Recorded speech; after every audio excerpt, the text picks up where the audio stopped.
And so, Adelaide, what's your analysis of how the property market has been impacted by these rates? We've seen some new data out around this over the last couple of days. It's interesting, isn't it, to see how that does seem to play out differently depending on where you live as well.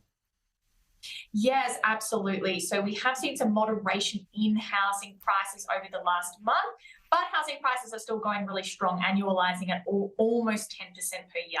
So in July, housing prices went down to 0.7%. They were down to 0.9% in Sydney, but that was the weakest result of the year. We're still seeing a huge amount of demand for housing because even though interest rates are higher, the number of people coming into Australia, the number of people who live here over time is growing really, really quickly. The number of homes that are available in Australia is not growing as quickly.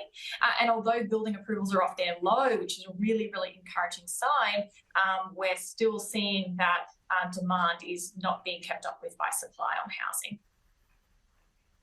And Adelaide, for those people who have mortgages, who have been copping these rate rises, how are they coping broadly? I mean, we keep hearing about this very scary sounding mortgage cliff that people are going to be falling off. How is that all looking now? Yeah, so we're actually around halfway through the mortgage cliff in Australia. Around half the people who were on fixed rates have already rolled off. We've got another 6 months or so where we see a huge amount of people continue to roll off those fixed rates. And then next year, it's really just the very, very last lucky group who have those longer term fixed rates. So far, that hasn't really translated into a long or a widespread issue in housing. Now, when I say issue, what I mean is we're not seeing any evidence of forced selling. We're not seeing much evidence of long-term arrears, so people aren't necessarily very behind on their mortgages.